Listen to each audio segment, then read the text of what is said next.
Bien, buenos días. Vamos a partir esta segunda sesión del curso de método de separación y voy a hacer un breve recordatorio de lo último que vimos la clase de ayer. Les recuerdo que la clase de ayer estábamos viendo un tema de un recordatorio de lo que era la selectividad y con la consecuente efecto sobre la exactitud. Un poco para conectar con el origen de los métodos de separación, y estábamos viendo este ejemplo que es un ejemplo sintético, en el sentido de que no se da en la naturaleza, normalmente se da en soluciones sintéticas, que es una mezcla solo de dos especies, y esa mezcla de dos especies que aparece ahí, que es cromo 6 y cromo 3, tienen espectros de absorción molecular, en los cuales ustedes mismos se dieron cuenta que hay zonas que son, por ejemplo, en el caso del cromo 3, hay zonas que son más sensibles, sin embargo son menos selectivas. Por ejemplo, la zona que está bajo los 600 nanómetros, el máximo de absorción acá es más sensible. Si uno quisiera determinar cromo 3, es más preciso también, por los máximos de absorbancia, ahí las oscilaciones instrumentales afectan menos la señal. Sin embargo, tiene problemas de selectividad ante la presencia de cromo 6, por cuanto a esa longitud de onda algo de cromo 6 absorbe. Obviamente que eso depende también de la concentración de cromo 6 presente. Ahora, también alguien de ustedes mencionó que uno podría, por ejemplo, cuantificar el cromo 3 a longitudes de onda mayores a 600. Y efectivamente, a longitud de onda mayores a 600, ahí el cromo 6 no presenta una absorbancia significativa. Sin embargo, el cromo 3 tendría problemas de sensibilidad, o sea, uno realizaría una determinación más selectiva, es decir, con una señal propia del cromo 3 sin interferencia, sin embargo, una señal menos sensible. Y este ejemplo que estábamos viendo, claro, es un ejemplo en donde uno tiene una opción que no es ideal, ¿no es cierto? Es sacrificar sensibilidad por selectividad, pero uno al menos tiene una opción espectroscópica. Sin embargo, como les mencioné, este efecto es bastante irreal, por cuanto muestras reales rara vez tienen solamente dos especies que generan señal. Normalmente en muestras reales, le digo ambientales o biológicas, por ejemplo, la cantidad de especies químicas que existen, dentro de las cuales muchas de ellas generan señales analíticas, hace que estas opciones de cambiar de longitud de onda para resolver problemas de selectividad normalmente no existen. Sobre todo en espectroscopía de absorción molecular, por ejemplo. Analitos de carácter molecular presentan señales tipo banda, no como las señales atómicas, como ustedes vieron en el análisis instrumental, las cuales son líneas, y por lo tanto la probabilidad de solapamiento en señales tipo líneas es mucho menor que en señales tipo banda. Entonces surge la pregunta de si yo estoy en un contexto en donde tengo interferencias que no me las puedo sacar de encima a través de la selectividad de la señal instrumental, bueno, ¿qué puedo hacer? ¿No es cierto? Entonces, cuando fracasa la selectividad instrumental, normalmente, la mayoría de las veces, hay que recurrir a métodos de separación. Es decir, separar el analito de las interferencias antes de generar la señal analítica. Y esto, si lo quisieran ver, a ver, alguien está planteando una pregunta. Buenos días, perdón. Buenos días a todos. Y esto se puede ver esquemáticamente así lo explican los libros, en abstracto, obviamente, ¿cierto? Una señal analítica, ¿no es cierto?, sería específica si se diera lo que está acá arriba, es decir, que una señal es proporcional a la concentración o cantidad de un analito conectado a través de la sensibilidad o pendiente del instrumento, ¿ok? Es como la ley de Lambert-Witt, por ejemplo. Ustedes tienen absorbancia igual a una pendiente, E por L, ¿no es cierto?, el coeficiente de extensión molar por el largo de la celda, por la concentración. Si una señal analítica fuera realmente así, es decir, si la señal que genera un instrumento depende única y exclusivamente de la variable cantidad o concentración de un analito, tendríamos una señal específica y por lo tanto no tendríamos problemas de sesgo debido a interferencias. ¿Ok? Sin embargo, esto que aparece ahí, en la realidad, en la mayoría de los casos, no se da, ¿ok? Y lo que se da realmente es lo que está acá abajo, ¿ya? Que es que una señal analítica, por ejemplo, una absorbancia, una emisión, eh, es producto de todas las especies que generan señal en el sistema. En este caso yo puse A como analito y B sería una interferencia. Si en un sistema existen 4 especies que generan señal analítica, bueno, la señal que me va a generar entonces el instrumento es la suma de todas las señales, la señal de A, la señal de B, C, etc. Entonces, si lo que yo aspiro es lo que está acá arriba, ¿no es cierto?, que es generar una señal específica para no tener sesgo por interferencia, pues bien, lo que tengo que aspirar es a lo siguiente. Ante la presencia de interferencias, hay 2 posibilidades para transformar una señal que sea lo más cercano a la especificidad, entendiendo especificidad como selectividad 100%. Una opción, que es la opción instrumental, ¿no es cierto?, es que la sensibilidad de la interferencia, en este caso está graficada como KB, ¿ok?, que la sensibilidad instrumental para con la interferencia tienda a 0. Eso es lo que pasa con espectroscopía atómica, por ejemplo, que yo les mencioné. Si ustedes tienen, por ejemplo, una solución que posee litio, sodio y potasio, una solución acuosa que posee esos 3 cationes, ¿no es cierto?, y ustedes lo aspiran a un equipo de absorción atómica, la señal del sodio, que está a 589 nanómetros, la señal del litio, que está a 760 y algo, no recuerdo de memoria, y la señal del litio está a 670 y la señal del potasio está a 760. Bueno, esas señales analíticas, por ejemplo, si yo fijo el equipo de absorción atómica para que me capture los fotones del sodio, 589 nanómetros, a pesar que en la solución exista concentración de interferentes, exista concentración de litio, exista concentración de potasio, a la longitud de onda del sodio, la sensibilidad del potasio o del litio tiende a 0. ¿Ok? Por lo tanto, uno logra una señal selectiva a través de la selectividad del instrumento. Cuando eso no es posible, ¿no es cierto?, la otra opción es lo que aparece acá a la derecha, que es bajar la concentración de la interferencia cuando el analito genera señal. Por ejemplo, sería hacer un procedimiento de forma que antes de enfrentar mi muestra al instrumento para que genere la señal, es bajar la concentración de la interferencia a 0, o tendiente a 0. Por ejemplo, a través de una precipitación, por ejemplo, a través de una destilación, por ejemplo, a través de una cromatografía, que es lo que vamos a ver en este curso. No sé si se entiende, esto es bien en abstracto, lo vamos a ir viendo con casos reales, obviamente, pero no sé si entienden la lógica. No sé si tienen alguna pregunta, algún comentario en esta parte, porque necesito que esto esté lo más claro posible. ¿Dudas, consultas?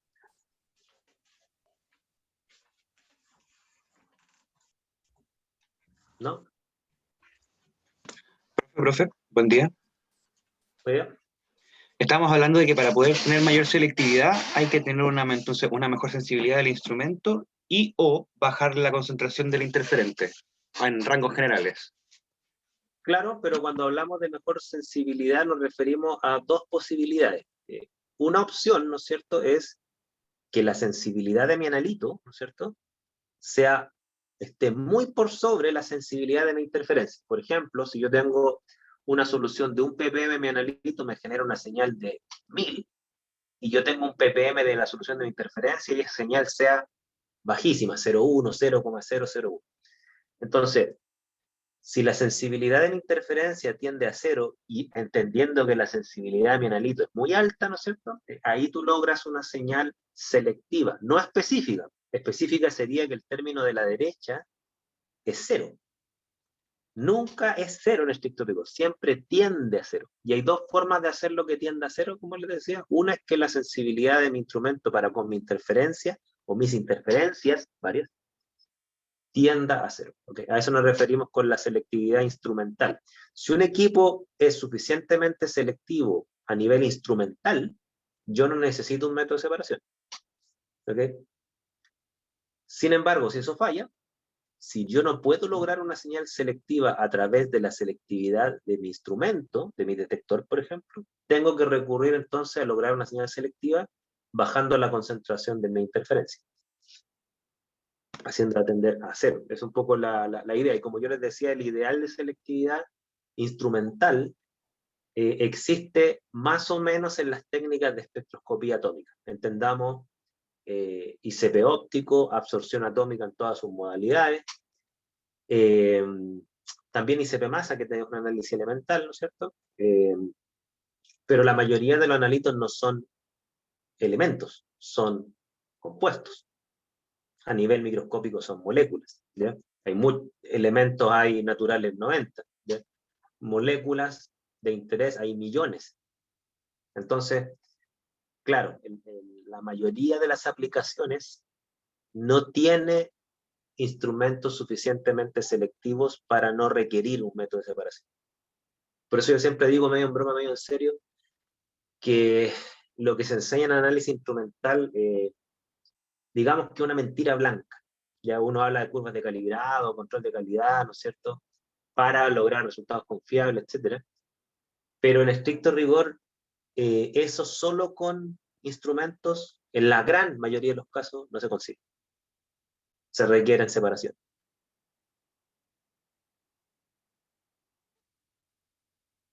No sé si se entiende, o alguna pregunta, un comentario.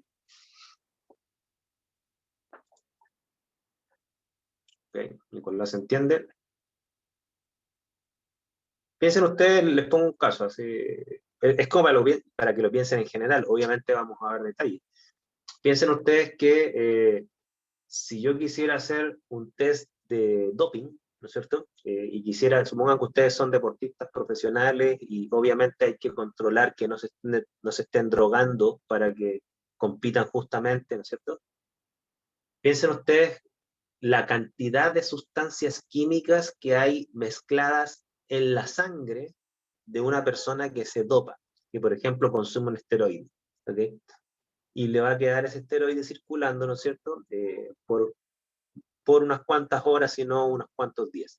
Entonces, claro, a esa persona le van a tomar una muestra de sangre o de pelo, ¿no es cierto? Pero ¿cuántas sustancias químicas hay en una muestra de sangre? Junto con el esteroide, que el esteroide va a ser un constituyente minoritario. Y en toda esa mezcla de partículas, ¿no es cierto?, moleculares, yo tengo que lograr una señal solo para el esteroide y no para nada más que esté en esa mezcla. Es súper complicado, súper complicado. Eso, no conozco un instrumento que uno sumerja un aparato y dé la cantidad de esteroides sin hacer nada. Hay algunas series que a veces juegan un poco con eso, esta serie de detectives que dan en la televisión, que resuelven crímenes, ¿no es cierto? Y claro, ahí salen un poco la caricatura del análisis químico, ¿no es cierto? Que uno toma una muestra de pelo, lo pone en un pocillo dentro de un instrumento y arroja todo lo que tiene.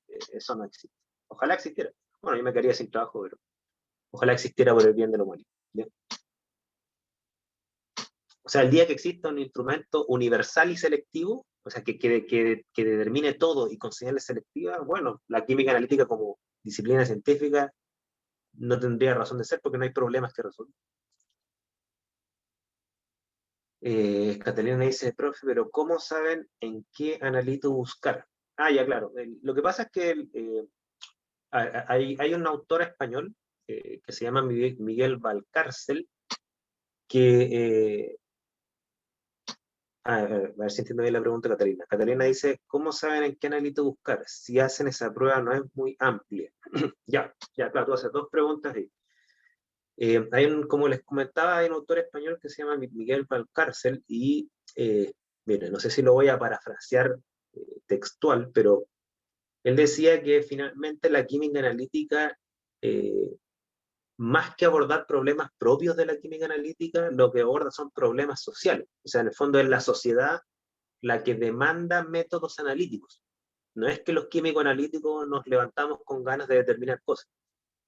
Entonces, claro, cuando Catalina pregunta cómo saben primero qué analito buscar, que es la primera pregunta, ¿no es cierto?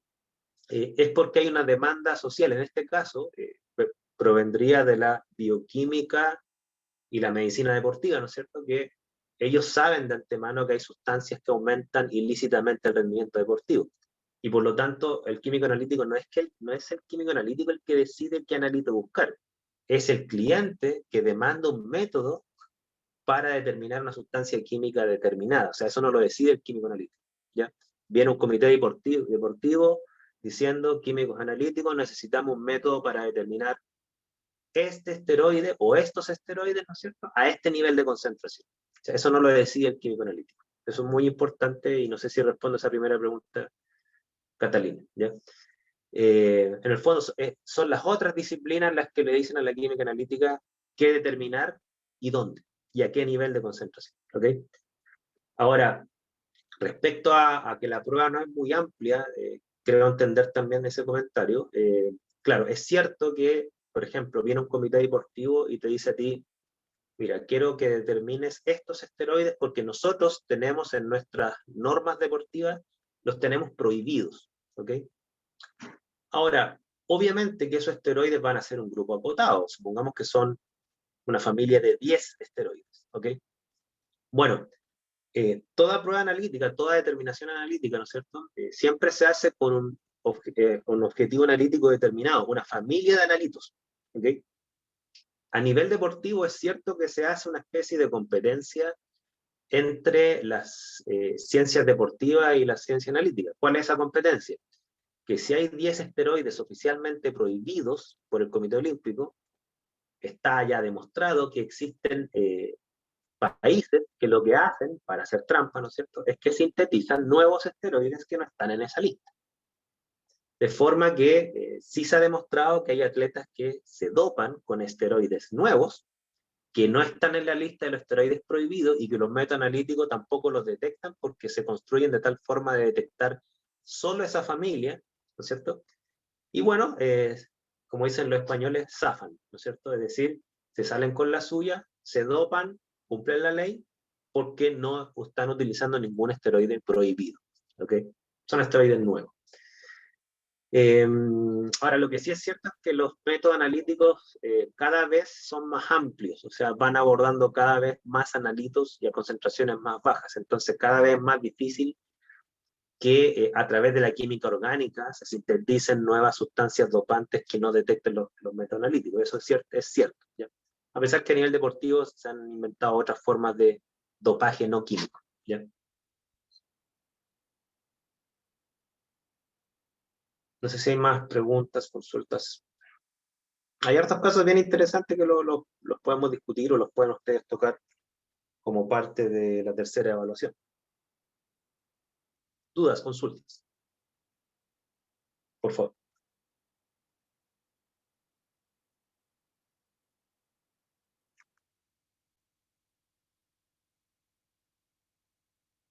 Claro, me preguntan a qué se refiere con dopaje no químico. Mira, yo me sé esto porque hubo un reportaje muy interesante una vez en la National Geographic, una revista de divulgación científica que la recomiendo, a mí me va a ver la mejor de habla hispana, que explicaban los dopajes no químicos.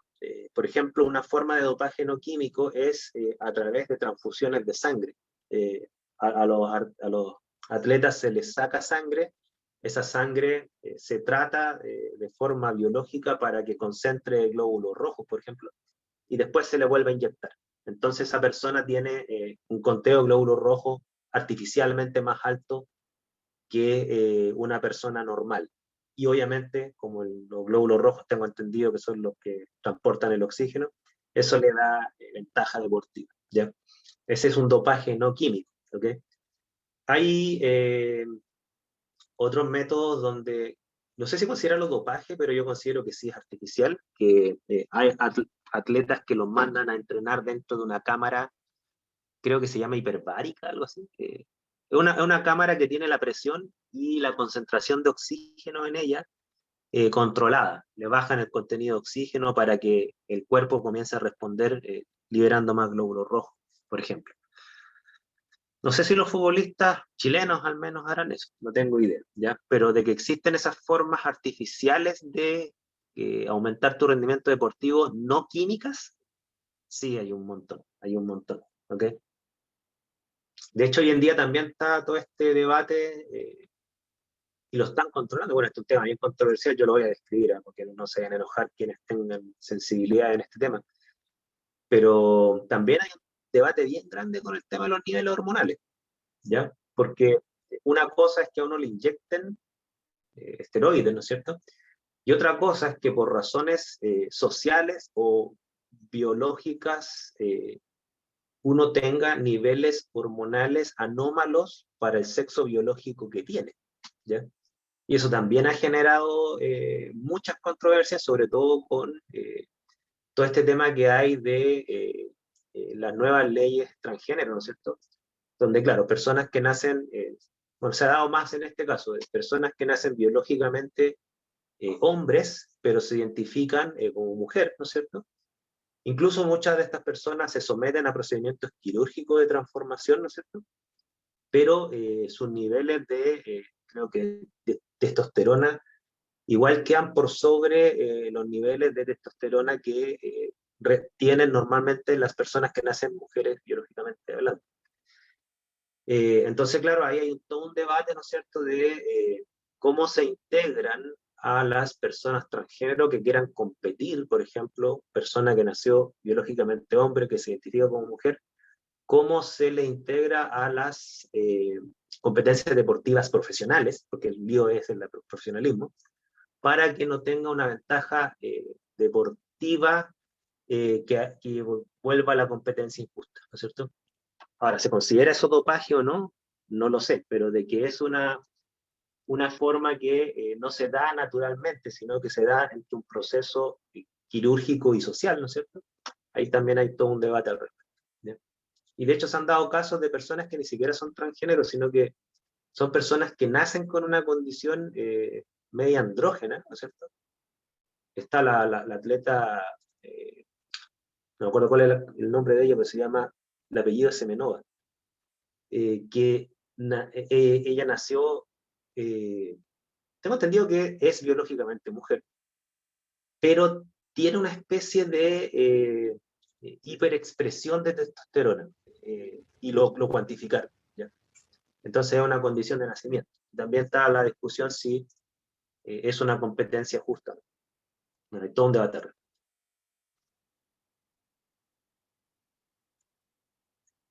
Más dudas, por favor, consultas.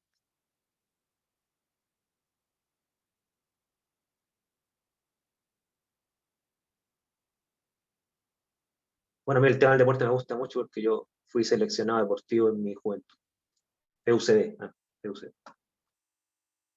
Aquí está lo que yo les mencionaba ahora con un esquema un poquito más realista, ¿no es cierto? Como yo les decía, en análisis instrumental uno les cuenta a usted una mentira blanca, les dice que la señal y la concentración se conectan a través de una pendiente y esa es la sensibilidad. Pero en la realidad, ¿no es cierto?, lo que se da es que la sensibilidad para con las interferencias rara vez es cero, salvo en la espectroscopía atómica, y las concentraciones de las interferencias en una muestra real rara vez son cero. La mayoría de las veces una muestra problema tiene una mezcla de sustancias, de las cuales muchas de ellas son interferencias analíticas, es decir, generan señal ante un detector instrumental. Entonces, todos los métodos analíticos, la gran mayoría, están inherentemente sesgados. Lo que sí uno aspira es que ese sesgo sea estadísticamente despreciable. Es decir, dado un margen de confianza, 95% de confianza, como les tienen que enseñar a ustedes, que es como un estándar típico de la analítica, a pesar que eso hay que adaptarlo al cliente. Pues bien, lo que uno aspira entonces es que si yo no puedo resolver el tema del sesgo debido a la selectividad a través del detector, pues bien, tengo que utilizar métodos de separación de forma que bajar el sesgo llevando la concentración de la interferencia lo más bajo posible. ¿Okay? Esa es la separación de los analitos de la interferencia. Y hay muchas formas de separar analitos de interferencia, y como vimos en la clase pasada, eso depende de qué tan concentrado está el analito respecto de las interferencias. No es lo mismo un analito mayoritario como la determinación de agua en orina. Ahí un método de separación, como discutimos en la clase pasada, lo más simple es destilar, ¿no es cierto? Y el método de detección es una balanza, ¿no es cierto? Pero cuando el analito es minoritario, ahí los métodos de separación tradicionales que requieren grandes cantidades de analitos, como precipitar o evaporar, no funcionan. Y hay que recurrir a la cromatografía. Entre otros métodos, hay más métodos de separación, pero la cromatografía tiene por lejos casi todo el mercado laboral. Nadie ni nada es selectivo al 100%. Esa es una frase que se aplica a la analítica y a la vida. Ahora la pregunta es, bueno, ¿es recomendable separar? Si uno se fijara solo en las cifras de mérito, es decir, si a mí me interesara solo la selectividad, la exactitud, la precisión, ¿no es cierto? Uno tendría que responder, bueno, parece que sí, porque si yo mejoro la selectividad y por ende la exactitud a través de un método de separación, entonces no nos calentemos la cabeza, separemos siempre. ¿Okay? Sin embargo, hay que tener presente dos cosas, ¿ya? Una, hay una cifra de mérito que empeora en todo método de separación, que es la precisión, ¿ya? A ustedes les tienen que haber enseñado, si no se lo recuerdo. Álvaro me hizo una pregunta. Álvaro me dice, profe, consulte, si la concentración del analito que quiero obtener es muy, muy bajo, ¿se puede preconcentrar hasta un punto que sí pueda detectarlo? Claro, supongamos que, un poco tratando de graficar así en un caso más real lo que plantea Álvaro, te pongo un caso, Álvaro. Suponte que tú quieres determinar arsénico 3 en agua potable, ¿ok? Y ese arsénico se va a encontrar a nivel de partes por billón, es decir, microgramos por litro. ¿Estamos? Entonces, si llega una muestra al laboratorio que tiene aproximadamente 1 microgramo de antimonio 3, perdón, de arsénico 3, perdón, 1 microgramo de arsénico 3 por litro, y a ti te llega una muestra de 1 litro, ¿no es cierto? Se entiende que si uno pudiera hacer eso, es decir, evaporar el agua para obtener la sal de arsénico 3, lo que tú vas a obtener como masa de arsénico 3 es 1 microgramo. ¿Ok? O sea, cuando tú preconcentras, tú aumentas la concentración, es cierto, pero no la masa. No sé si me explico. La masa no se crea, ¿no es cierto? La masa se mantiene constante. Entonces, claro, tú puedes evaporar todo lo que quieras, pero nunca vas a poder pesar. Yo le llamo pesar. Yo sé que hay gente que es sensible y dice, se llama masar. Bueno, para mí se llama pesar. Tú no puedes pesar arsénico 3 de 1 microgramo. No hay ni una balanza que tenga esa precisión y sensibilidad. ¿Ya? Entonces, claro, lo que te queda a ti es apelar a un sensor instrumental. Entonces, esa es la razón por la cual la preconcentración tiene límites. No quiero decir, Álvaro, que no se utiliza para lo que yo entiendo que me estás preguntando. A veces sí sirve. O sea, por ejemplo, si tú tienes una solución de 100 ppm, 100 miligramos por litro, ¿ok? Que 100 miligramos todavía sigue siendo muy poco para la mayoría de las balanzas. Pero tú la concentras 10 veces. Por lo tanto, te va a quedar 1000 ppm. Es decir, 1000 miligramos por litro. 1000 miligramos por litro es 1 gramo por litro, ¿ok? Claro, si tú concentras una solución para llevarla a 1 gramo por litro, puede ser que con esa preconcentración tú te evites un método analítico instrumental. Por ejemplo, te evites una absorción atómica y tú ya podrías determinar ese analito volumétricamente. Las volumetrías que ustedes vieron en Analítica 1 también funcionan, la mayoría de las veces. Pero ¿qué problema tienen las volumetrías? Que funcionan a nivel, a lo más bajo, milimolar. Es decir, 0,001 molar. Por ahí, hasta ahí está el límite de cuantificación de la mayoría de la volumetría. Entonces, claro, hay casos intermedios en donde al preconcentrar, tú puedes aspirar a un método de separación o a un método de determinación distinto a lo que es la instrumental clásico acoplado a cromatografía. O sea, hay algunos ejemplos que sí funciona la preconcentración. Algunos, ¿ya?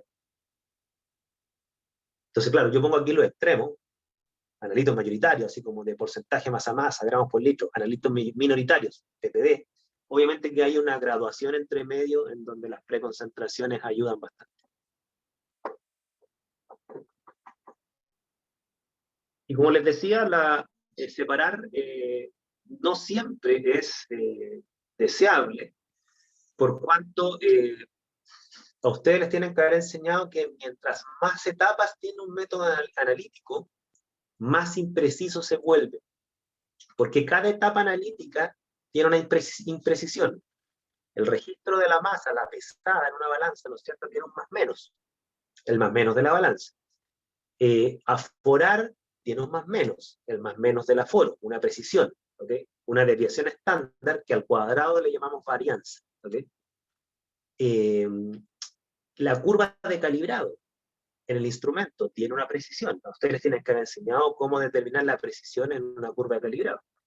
Y si además le sumamos un método de separación, que también tiene una precisión, bueno, cada etapa analítica, y eso es lo que quiere decir esta suma, ¿no es cierto?, va aportando una precisión, los cuales en términos matemáticos, la mayoría de las veces, se suman como las varianzas de cada etapa. 1, 2, 3 y n representa cada etapa analítica. Pesada, aforar, diluir, calibrar, separar, ¿no es cierto? Cada etapa tiene una precisión como desviación estándar, ¿no es cierto?, la cual al cuadrado se suman, las precisiones se propagan a través de sus varianzas. Entonces, la precisión total, que es la suma de todas las precisiones a través de sus varianzas, ¿no es cierto?, se empeora. De hecho, hay un cálculo más o menos que dice que la mayoría de las veces una cromatografía multiplica por 10 la precisión, por 10 estoy diciendo. O sea, si ustedes tienen una precisión de un 1% relativo, cuando ustedes le acoplan un método de separación, no le extraña que esa precisión ahora pasa a ser un 10% relativo. ¿Ok? O sea, un más o menos 10%. Entonces, en términos de la precisión, no conviene separar. O sea, si uno pudiera evitar separar, evítenlo. ¿Ya? Y el otro problema que tiene es el costo. ¿Ya? Y ustedes como químicos industriales debieran tener eso en consideración. Ah, perdón, se me salió la diapositiva. Ustedes como químicos industriales debieran tener eso muy en consideración. Si yo tengo que aplicar un método analítico que ahora requiere una separación, y por ejemplo, tipo cromatográfica, es decir, yo necesito invertir además en un cromatógrafo, inversión extra, ¿no es cierto? Y además ese cromatógrafo va a hacer que el tiempo de análisis sea más largo, porque antes de generar la señal hay que separar, y eso toma tiempo, a veces toma 5 minutos, 10 minutos, 20 minutos, ¿no es cierto? Y el tiempo es plata, y ustedes ya les tienen que haber enseñado que más inversión, más tiempo, es decir, ustedes pueden generar menos resultados al día, ¿no es cierto? Por lo tanto, si el químico analítico lo que vende como servicio es generar información química, ¿no es cierto? Pues bien, se va haciendo menos rentable la cosa, ¿ok? Entonces los proyectos de inversión tienden a fracasar más si tienen acoplado método de separación. Entiendes un proyecto de inversión como invertir para hacer un negocio basado en vender información química a través de la química analítica. Ustedes quieren invertir un espectrofotómetro, un cromatógrafo y después vender ese servicio. Bueno, si ustedes venden un servicio analítico que necesita un método de separación, las ganancias van a ser menos o van a tener que cobrar más caro, cosa que obviamente les puede poner en desventaja frente a la competencia.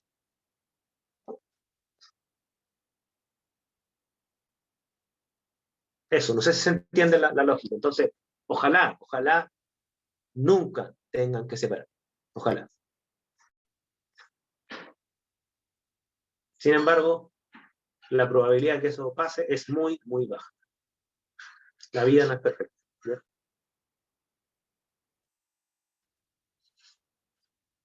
Aquí tienen ustedes una tabla del Química Analítica Harvey. Ustedes me preguntaron por el grupo de WhatsApp qué libro recomendaba. Bueno, Química Analítica Harvey es un buen libro. En esta tabla muestran distintos métodos de separación. ¿Okay? Filtración, diálisis, centrifugación, destilación, sublimación, recristalización, precipitación. Todas esas son para métodos con analitos mayoritarios.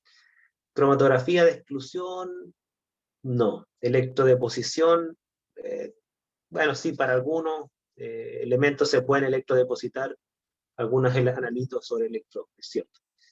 Cromatografía, ¿no es cierto? O extracción entre dos fases, ¿no es cierto? Ahí hay toda una parrilla de métodos. Yo ya les expliqué por qué nos vamos a centrar en algunos, ¿ya? Nos vamos a centrar en la cromatografía, repito, porque es la que predomina en el mercado analítico para analitos minoritarios, por lejos, ¿ok? Y los otros métodos de separación son para sustancias mayoritarias, y ustedes ya lo han visto a nivel teórico y práctico, mayormente en los cursos que se hace síntesis, mayormente química orgánica y en parte química inorgánica. ¿Ya? Claro, cuando uno hace síntesis y obtiene gramos de producto, ¿no es cierto? Ahí sí se pueden utilizar métodos de separación tradicionales.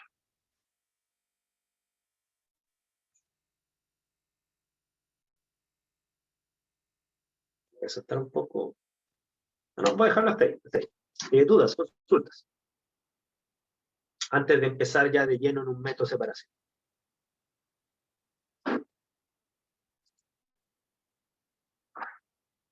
¿Dudas? ¿Todo bien? Todo claro. Ya, para su conocimiento, voy a capturar pantalla ahora para el tema de la lista. ¿Ya?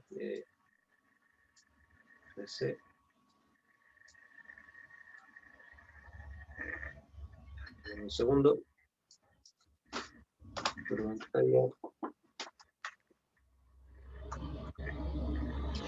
Un segundo, voy a copiar la lista.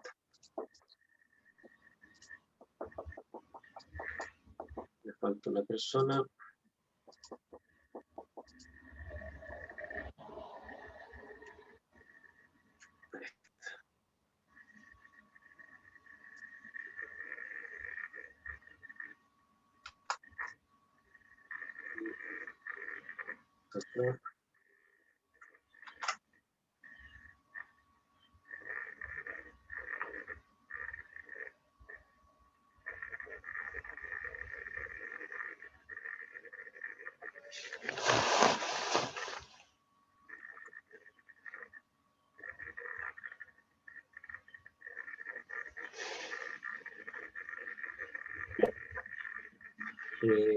Voy a guardar acá. Lista.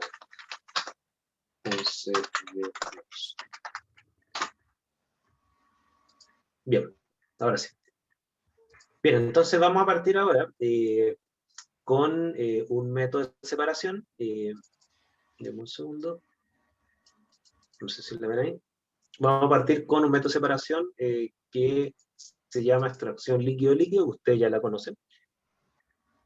Lo más probable es que ustedes ya han hecho extracciones líquido-líquido, ¿no es cierto?, sobre todo en química orgánica. Nosotros sí vamos a ver este método de separación, no porque sea, digamos, el método de separación más utilizado en química analítica, para nada. Normalmente este método de separación tiene poca utilidad y normalmente se utiliza como complementario a otros métodos analíticos. Sin embargo, nosotros lo vemos porque tiene bases termodinámicas que son en las cuales se fundó la cromatografía. En el fondo, este método de separación es funcional para entender la termodinámica de la cromatografía. ¿Okay? Entonces, con ese sentido lo vamos a ver. Es muy importante eso. ¿Ya? De hecho, la historia de esto a mí me gusta mucho, ¿no es cierto? Un poco de historia, pero les cuento un poco de historia. Antes de que existiera la cromatografía, los métodos de separación más tradicionales que existían para sustancias que podríamos considerar como minoritarias son las extracciones líquido-líquido o sólido-líquido.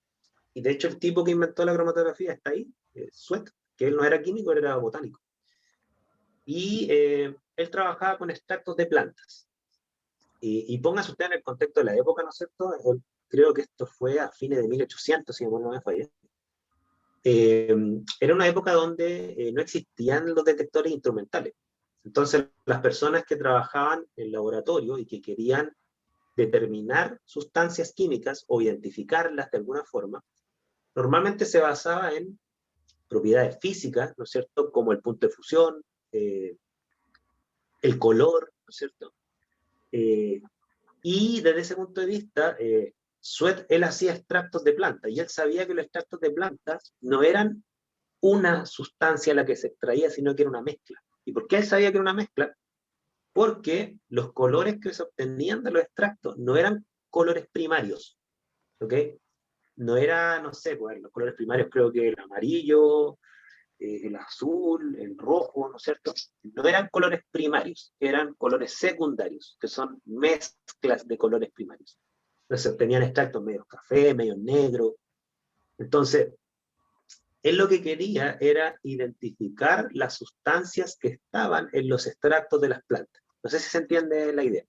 Y él sabía que los extractos, él tenía que obtener colores primarios para poder decir, aquí tengo un compuesto extraído de la planta. ¿Se entiende, no?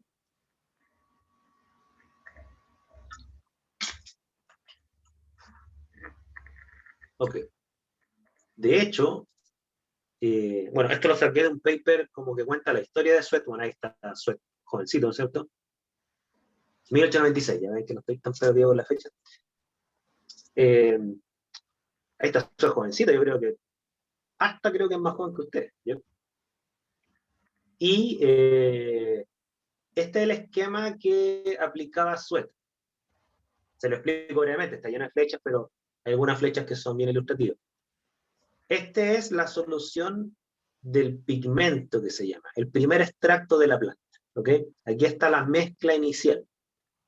Y él, tratando de obtener sustancias puras desde las plantas, él, por ejemplo, tomaba este extracto, ¿no es cierto?, que era una mezcla, lo ponía en contacto con un sólido, ¿ok?, una fase sólida, un absorbente, por ejemplo, no sé, silicio, por poner un invento, y le agregaba además un solvente adicional, de forma que él aspiraba que algunos compuestos iban a quedar retenidos en la fase sólida y otros iban a quedar en la fase líquida. Y cómo él se iba dando cuenta que estaban ocurriendo extracciones es porque los colores de las soluciones iban cambiando. Por ejemplo, aquí partió con una especie de extracto verduzco medio negro, así cuenta la historia, ¿no es cierto? Verde bien oscuro, tirado casi a negro. Lo ponía en contacto con un solvente, ¿no es cierto? Y claro, el color cambiaba, pero cambiaba un color que seguía siendo secundario, por ejemplo, un color medio café, ¿ya? Entonces después él tomaba ese extracto, que no tenía un color primario, lo ponía en contacto ya sea con un segundo solvente, eh, o tomaba el solvente, que también quedaba algunas sustancias ahí, porque el solvente quedaba también coloreado, lo traspasaba a otro tubo, le agregaba nuevo solvente, etanol en este caso, ¿no es cierto? Entonces él iba obteniendo nuevas fases sólidas extraídas con distintos solventes, que sería la línea que está acá abajo, o nuevas fases líquidas. ¿Ok? Esa es un poco la idea. Y cuenta la historia que él hacía, pero muchos intentos de cambiar fases sólidas, cambiar solventes, le agregaba parafina, etanol, no sé, éteres, mil cosas, y él nunca podía obtener colores primarios. Entonces él estaba como frustrado. ¿Ok? ¿Se entiende ahí? ¿Sí o no? Ok.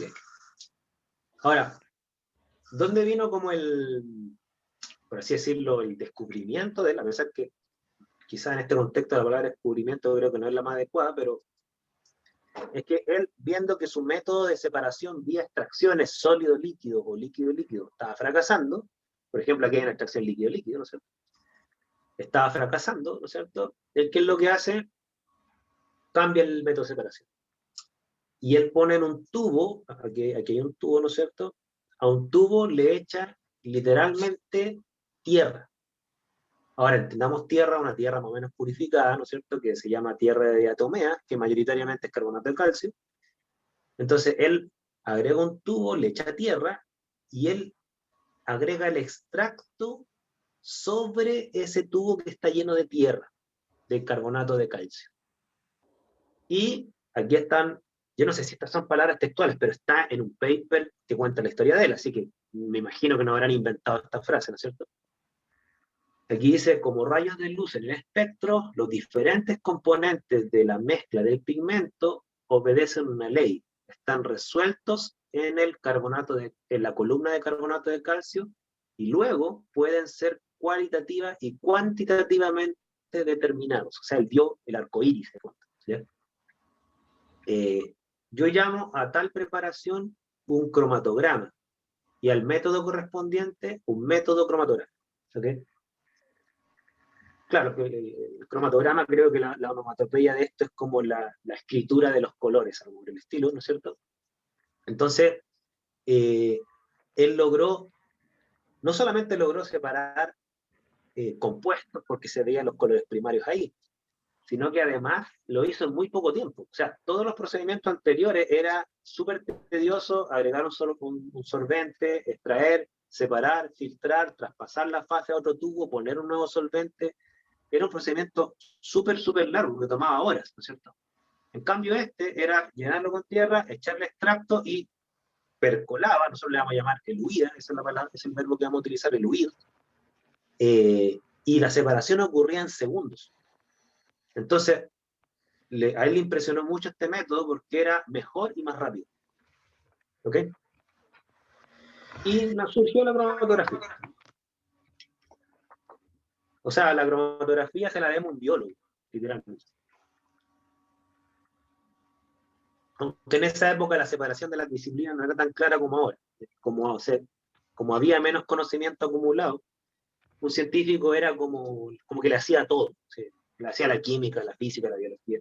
Hoy en día es más difícil porque hay como demasiado conocimiento acumulado.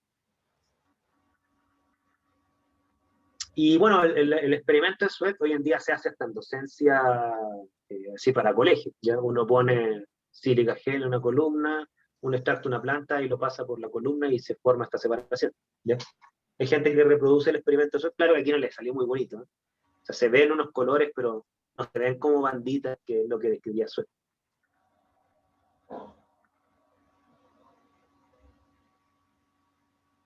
Eso, ¿ya? Y bueno, también la columna ahí está hecha con sílica y no con carbonato de calcio puro, que es una tierra de tomeas que es mucho más cara.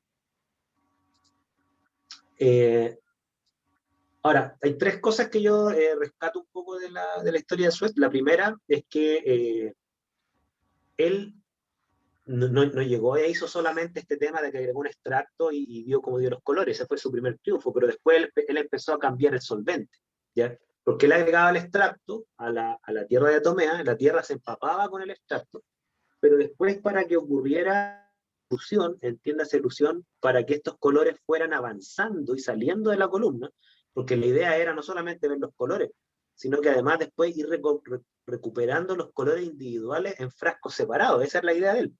Porque después la idea era, como decía creo Álvaro, ¿no es cierto?, evaporar y obtener, ojalá, los cristales de esos compuestos puros. ¿Ya? Entonces, para que ocurriera esa ilusión, es decir, para que estos colores no solamente quedaran pegados en la columna, sino que salgan de la columna, él empezó a agregar distintos solventes para que eluya, es lo que se llama la fuerza eluyente del solvente, que aquí en este caso está graficado como que le pusieron el solvente acá arriba, entonces se va goteando el solvente que hace que esto avance, la ilusión cromatográfica. Entonces él consideró positivo ir cambiando el solvente durante el proceso, o sea, él se daba cuenta que si bien es cierto, la columna separaba los colores, para que esa separación fuese lo más, voy a utilizar una palabra analítica, lo más resuelta posible, era bueno ir probando distintos solventes, que no era lo mismo parafina que un etanol, ¿no es cierto? Entonces, ir cambiando el solvente para mejorar la separación era bueno. Eh, y él tenía unas reflexiones bien interesantes que a mí me impresionan sin él ser químico y además que lo hizo en una época donde no existían las teorías cromatográficas, de hecho se desarrollaron después. Él igual consideraba la columna como una especie de, se la imaginaba él, como segmentos individuales en donde en cada trocito de la columna estaba ocurriendo lo que él hacía antes en tubos. Porque él, ¿qué hacía en tubos? Ponía en contacto un sólido con un líquido. ¿Okay? Y él se imaginaba la columna como que también había un sólido, también había un líquido, pero que en cada trozo de la columna estaba ocurriendo como una extracción, sólido-líquido. Así se la imaginaba él. Hoy en día eso nosotros le llamamos plato teórico. Entonces, que él se imagine este proceso a nivel microscópico, una cosa que a mí me llamó mucho la atención. ¿Ya? Entonces, y él consideró que existía un reparto entre el solvente y el sorbente. Ahora, uno puede discutir psicológicamente por qué andaba, como dicen ustedes, pelando el cable con esto. ¿Ya? Yo creo que quedó medio traumado después de estar trabajando tanto tiempo haciendo extracciones con tubos, ya yo creo que los tubos los veía en todos lados. Entonces cuando él vio una columna no pudo dejar de ver un tubo, ¿ya? Varios tubos ordenados a lo largo de un cilindro, ¿no es cierto? Sea como sea la razón psicológica por la cual se imaginaba estas cosas, yo creo que por su alta dedicación a un método de separación que le salió fallido muchas veces, él tenía toda esta imaginación, ¿no es cierto? ¿Y por qué yo destaco esta imaginación que aparece descrita en estos papers de la historia de él? Es porque esas ideas son la base de las teorías cromatográficas hoy en día, ¿ya? Siendo que el mérito de esas ideas se las dieron a otras personas. Después se las voy a mostrar más adelante, los premios Nobel que desarrollaron las teorías cromatográficas, ¿ya? Para que no digan que los químicos analíticos no tenemos premios Nobel, ¿no? Que a veces nos pelan a nosotros que los químicos analíticos no tienen premios Nobel. Todos son químicos inorgánicos, cuánticos, cosas por el estilo. Es cierto, casi todos los premios Nobel son de otras áreas, son muy poco analíticos, pero hay algunos. Desde la época de Sweat hasta las columnas ya más sofisticadas, ¿no es cierto? Que sería ahí esta persona que está ahí, que sería más o menos como en 1920, 1930, ¿no es cierto? Pasó bastante tiempo, pero la cromatografía hasta el día de hoy es el mejor método de separación que existe, así haciendo un juicio general. Obviamente ustedes me van a poder refutar con algunos casos particulares donde la cromatografía no es mejor que la electroforesis o que otros métodos, pero en general, si uno se va a los fríos números, el mercado que cubre la cromatografía es de los más grandes del mundo, ¿ya? Del mundo analítico me refiero, del mundo analítico, no de todo el mundo económico, del mundo analítico, ¿ya? Entonces, para entender la cromatografía hay que entender la extracción líquido-líquido. Y eso es lo que vamos a ver a continuación. Entonces, espero que con esta introducción les haga sentido por qué vamos a ver la extracción líquido-líquido, ¿ya? Entonces, comencemos. Salvo que tengan alguna duda o un comentario, porque no estoy apurado para nada. ¿Dudas, comentarios? ¿Algo que quieran reflexionar, compartir, preguntar?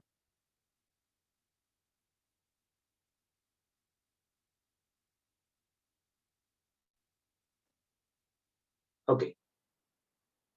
Mira, hasta el día de hoy los métodos de extracción líquido-líquido tienen una utilidad, pero una utilidad bastante limitada, por las mismas razones que le pasó a Sweat. Los métodos de extracción no sirven mucho para separar. Lo que sí sirven mucho es para preconcentrar, como dijo uno de ustedes. ¿Okay? Por ejemplo, si yo tengo un método analítico que tiene un límite de cuantificación de 10 ppm, pero tengo una muestra que está a 5 ppm, bueno, una forma de resolver este problema, la incompatibilidad entre el límite de detección o cuantificación y la concentración de mi analito en mi muestra, una forma es extraer para preconcentrar. Aquí, por ejemplo, hay un caso que es el dietilftalato. Se usa para dar flexibilidad en plásticos, es un producto que se encuentra en cepillos de dientes, partes de automóviles, herramientas, juguetes, empaques, etcétera, ¿no es cierto? Y se libera con relativa facilidad estos productos, ya que no forma parte de la cadena de productos químicos, o sea, no forma parte del polímero en sí, que forma el plástico, como es un aditivo, se libera al contacto, ¿no es cierto?, con los usuarios. Si bien es cierto, no hay certeza que el dietilftalato produzca cáncer en humanos, hay evidencia de tumores y deformación en crías de ratones, ¿no es cierto?, por exposición a este compuesto, o sea, este compuesto es preocupante. ¿Okay? Y la agencia la Agencia de Protección Ambiental, EPA, ¿no es cierto?, junto con otras agencias, recomiendan el control de estos compuestos en agua potable, en el cual debiera encontrarse a bajas concentraciones o no detectables, ¿okay? Porque es una sustancia sintética. Ahora, obviamente que como esta sustancia se encuentra en concentraciones muy bajas en el agua, normalmente hay dos problemas analíticos ahí. Uno, un problema de separación, es decir, cómo determina ese compuesto en agua frente a cientos o miles o millones de otros compuestos que van a estar ahí, que podrían generar interferencia analítica. Pero también está el problema, no solo de selectividad, está el problema del límite de cuantificación. En agua va a estar en concentraciones muy bajas y por lo tanto a concentraciones menores a la mayoría de los métodos de cuantificación, de los límites de cuantificación tradicionales que existen para la instrumentación disponible. Entonces, ¿qué es lo que se hace? ¿No es cierto? Bueno, para separar el compuesto y generar una señal selectiva se utiliza cromatografía. De hecho, aquí este es un método, creo que es un método EPA, si no recuerdo. Son todos métodos estandarizados, tienen hasta códigos, ¿no es cierto? Y se ocupa para separar el compuesto cromatografía gaseosa, ¿ok? Sin embargo, el método de extracción líquido-líquido tiene una función preconcentradora. Aquí fíjense que el método dice que se toma un volumen de muestra de aproximadamente 1 litro y se extrae con cloruro de metileno, perdón. Es decir, se hace una extracción líquido-líquido, cloruro de metileno immiscible en agua, seguido de hexano, ¿no es cierto? A través de un embudo de extracción. El solvente, es decir, la fase orgánica, ¿no es cierto? El solvente es aislado, se seca, es decir, el analito va a ir a parar a la fase orgánica, normalmente, casi siempre, no siempre, pero casi siempre en la fase superior. Casi todos los solventes orgánicos tienen menos densidad que el agua, casi todos, repito, hay algunas excepciones. El analito tiende a ser más soluble en la fase orgánica que en la fase acuosa, porque es de naturaleza orgánica, tiene anillos aromáticos, es muy apolar, ¿ok? Entonces, ¿qué es lo que se hace? El extracto del solvente se aísla, se seca, es decir, el analito debiera quedar como sólido, y después se reconstituye en 5 ml de método. Es decir, todo este método, si uno lo quisiera graficar, quiere decir que el analito estaba inicialmente en 1 litro, y esa misma masa de analito ahora se llevó a 5 ml. O sea, un factor de concentración bastante importante, ¿ya? Entonces, claro, si ustedes sacan el factor de concentración, ¿no es cierto?, que es 1000 a 5, 1000 a 5 son 20, ¿no es cierto? ¿Sí? 1000 a 5 son 20, ¿no es cierto? Tiene un factor de concentración de 20. Quiere decir que si el analito estaba a 1 ppm en 1 litro, ahora debiera estar más o menos a 20 ppm en los 5 ml. ¿Para qué se hace eso? Principalmente para resolver el tema de los límites de cuantificación. ¿Se entienden? ¿Dudas, consultas?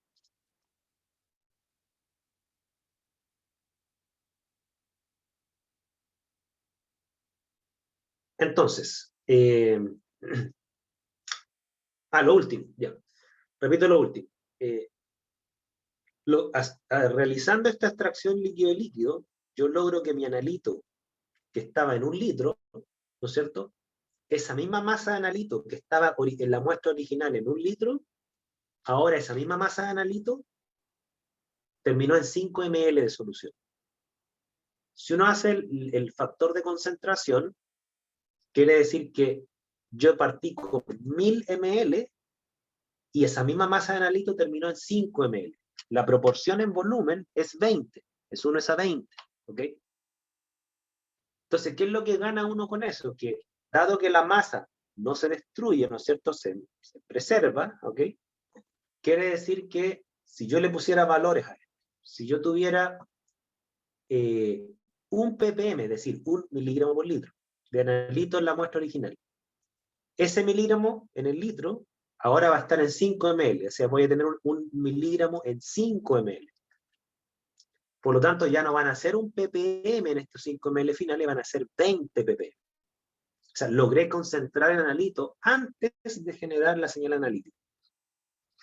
Eso es muy importante porque si el límite de cuantificación era 5 ppm, supongamos que el límite de cuantificación son 5 ppm. Quiere decir que yo no puedo pasar la muestra en un instrumento cuyo calibrado me da un límite de cuantificación de 5 ppm si mi analito está en 1 ppm. Está bajo el límite de cuantificación. Sin embargo, si yo llevo ese analito ahora a 20 ppm, ahora está sobre el límite de cuantificación y lo puedo cuantificar. Por lo tanto, expresarlo como un promedio con un más menos. Ahora, Álvaro me pregunta si uno trabaja más con la fase orgánica. Mira, en general sí, la mayoría de los métodos de separación cromatográfico, la mayoría, no todos, hay algunas excepciones, funcionan sobre la base de solventes orgánicos, ya sea yo inyecto un solvente orgánico al cromatógrafo, gaseoso o líquido. Hay algunas excepciones, algunas cromatografías líquidas que se hacen en fase acuosa, por ejemplo, la cromatografía de intercambio iónico, ¿ok? Pero la cromatografía de iones es propia, como dice el nombre, de iones, mayormente provienen de sales. Para este analito, que es un analito orgánico, no, se utilizan normalmente fases orgánicas.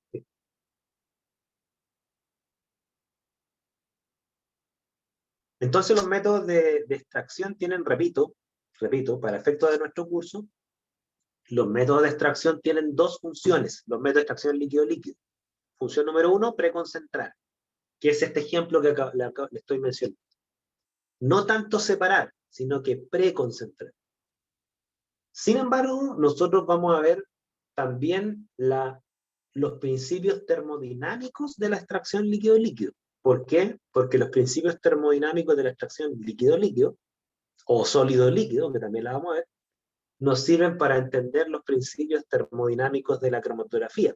Porque, tal como se imaginó Sweet, la cromatografía se entiende teóricamente como una sucesión de extracciones líquido-líquido o sólido-líquido. Eso es muy, muy importante. Lo que ocurre termodinámicamente es esto que está acá, y se lo voy a marcar con el lápiz. Acá. Lo que ocurre termodinámicamente es esto. Es un equilibrio, ¿ya? Es decir, yo tengo una sustancia química que se equilibra entre dos fases. Por lo tanto, se va a repartir, por eso se llama reparto, ¿ok? Y se va a repartir el analito entre dos fases, la fase orgánica y la fase acuosa. ¿Hasta cuándo? Hasta alcanzar el equilibrio, hasta que energéticamente no ocurran más cambios, y por lo tanto, lo que va a pasar en ese contexto es que se va a alcanzar un estado de equilibrio, y ese estado de equilibrio, ¿no es cierto?, termodinámicamente se estima cuantitativamente, ¿ya? Así como existen las constantes de equilibrio ácido-base, K/A, de complejamiento, de precipitación, etcétera, también existen las constantes de equilibrio de reparto. También existen esas constantes. Y esa constante, acá la tengo, espérense, aquí está, con esto termino. Y esa constante se llama constante de distribución, KD. ¿Qué es el KD? La relación de concentraciones de una sustancia química, A de analito, entre las dos fases. Esta proporción química tiene un valor matemático. Por ejemplo, si el KD vale 100, quiere decir que en el estado de equilibrio el analito está 100 veces más concentrado en fase orgánica que en fase acuosa. Hay KD de 100, 1000, 10.000, de 0,1, 0,001. Eso depende de las propiedades físico-químicas del analito y del solvente, y eso tiene relación entre otros parámetros, por ejemplo, con la polaridad. Dudas, consultas.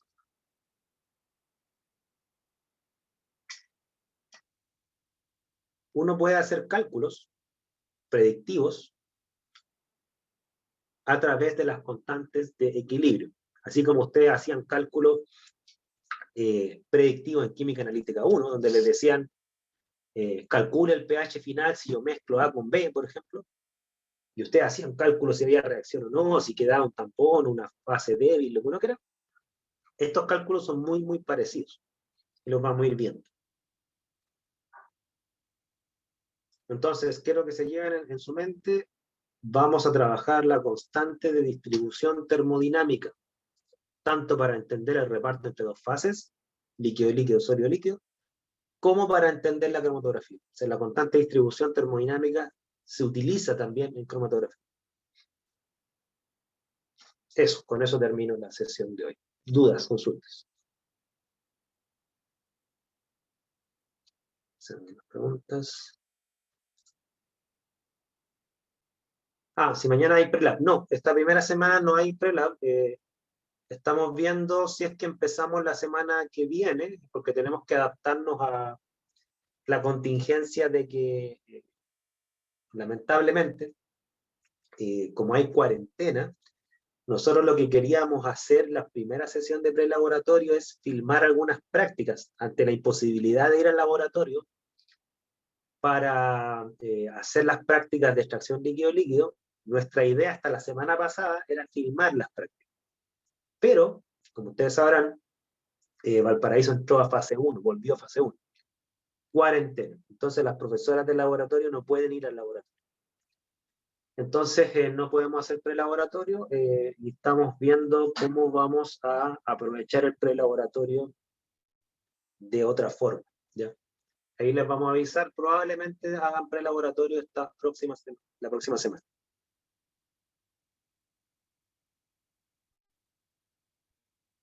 ¿Más dudas, consultas?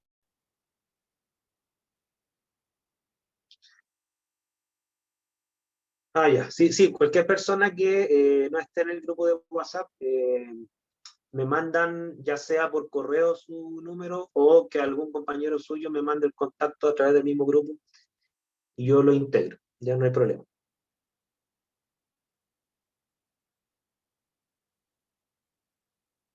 ¿Algo más? Bien, bueno, quedamos hasta acá entonces y nos vemos ya el próximo martes, porque nosotros tenemos clases martes, miércoles y jueves, tengo entendido. Así que nos vemos en la próxima sesión. Que estén bien y cuídense. Chao, chao.